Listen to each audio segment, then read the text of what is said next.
नमस्कार शेतकरी मित्रांनो, मी कृष्ण शिरामे, राणा धामणगाव रेल्वे, तालुका धामणगाव रेल्वे, जिल्हा अमरावती। आज आपण डवरगाव या गावामध्ये आलो आहे, तालुका अमरावती या तालुक्यामध्ये आलो आहे।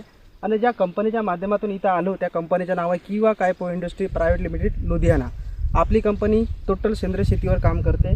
तर इथं जे पंकज भाऊ आहे शेतकरी, त्यांनी आपल्या कंपनीचे सेंद्रिय उत्पादने आपल्या हरभरा पिकावर वापरला आहे आणि त्यांना छानपैकी रिझल्ट आला आहे। तर आपण त्यांच्या शब्दात जाणून घेऊ की रिझल्ट कसा आला आणि प्रोडक्ट कोणते यूज केले। नमस्कार पंकज भाऊ। नमस्कार। तुमचं एक तर संपूर्ण नाव द्या। माझं नाव पंकज प्रकाशराव ढोले, राहणार डवरगाव, तालुका जिल्हा अमरावती। तुमच्याकडे सर एकूण शेती किती आहे? माझ्याकडे ऑल टोटल 32 एकर शेती आहे। 32 एकर शेती आहे। 32 एकर शेतीपैकी सर हा जो हरभऱ्याचा प्लॉट दिसतोय आपल्याला, हा किती एकराचा प्लॉट आहे सर? हा 6 एकराचा। 6 एकराचा प्लॉट आहे। 6-6.5 एकर जवळपास। Okay sir. हा 6 एकराचा प्लॉटवर आपण जे काही आपल्या कंपनीची सेंद्रिय उत्पादने घेतले, काय घेतलं नाव आठवते काही? हो, ग्रोथ आणि एक सुधा सर, हे तुम्ही फवारणी केली ग्रोथ आणि सुधाची, किती दिवस झाले करून? 8 दिवस झाले समजा आता याला फवारणी करून 8 दिवस झाले।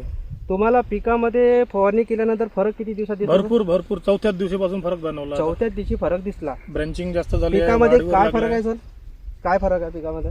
पिकामध्ये वाढी खूप होऊन राहिली आहे, ब्रँचिंग लागल्याने फ्लावरिंग पण सुरू झालंय, म्हणजे फुटव्याचं प्रमाण फुटवे भरपूर झाले, क्वालिटी मेंटेन आहे, फुलांची संख्या वाढून राहिली आहे, एकंदर म्हणजे झाडाचा सर्वांगीण विकास झालेला आहे। हो, तर हे तुम्हाला रिझल्ट मिळाले आहे, याच्यामध्ये सर तुम्ही समाधानकारक आहे? समाधान आहे। ठीक आहे सर। त्याच्यानंतर आपल्याला जे कंपनीचे जे प्रोडक्ट घेतले त्याचे तुम्हाला रेट कसे वाटले? रेट नॉर्मली आहे, जे आपण बाहेरून आणतो त्याच्यापेक्षा रेट व्यवस्थित आहे। Okay sir, okay. तर याच्यानंतर एक फुलावर आणि एक चलपावर अशा 2 स्प्रे करायचे। 2 स्प्रे करायचे। फुलावर म्हणजे फुलांची संख्या वाढवणे, मादी फुलांची संख्या वाढवणे, रूपांतर चलपात। बरोबर। शेवटची फवारणी दाण्याची साईज, वजन, क्वालिटी, चमक याच्यासाठी। तर उरलेले ह्या 2 फवारण्या करायच्या सर? करायचे आहे ना। ओके सर, करायचे ना? करायचे। त्याच्यानंतर सर, आज जो शेतकरी आपला आहे, आज जे शेती करतात, हे शेतीवरचा खर्च खूप वाढलेला आहे। खर्च तर वाढलाच आहे आणि उत्पन्न कुठेतरी कमी येतोय। तर शेतकऱ्यांना सेंद्रिय शेती करायला पाहिजे का नाही, याचा 2 शब्द मार्गदर्शन काय करा शेतकऱ्यांना? नाही, करायलाच पाहिजे ना, सेंद्रिय शेती करायलाच पाहिजे।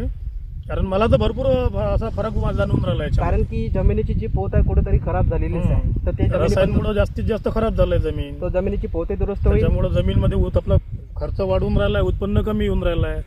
जर आपण तिकडली वाटचाल जर इकडे केली तर थोडस आपल्याला खर्च कमी होईल आणि नफा जास्त मिळेल, उत्पन्न वाढ होईल। नक्कीच सर। आणि जमिनीचं पोत सुधारेल, जमिनीची पोत दुरुस्त होईल। नक्कीच सर। तर प्रत्येकाने हे मान्य प्रत्येकानंच करायला पाहिजे। मला तर खूप आनंद झालाय आणि मी एकदम संतुष्ट आहे। ठीक आहे सर। पुढचे फवारणी आपण करायचे ना? बिलकुल कंटिन्यू? हो, करायचे। तुमचा 2 मिनिटं वेळ दिल्याबद्दल धन्यवाद सर। धन्यवाद।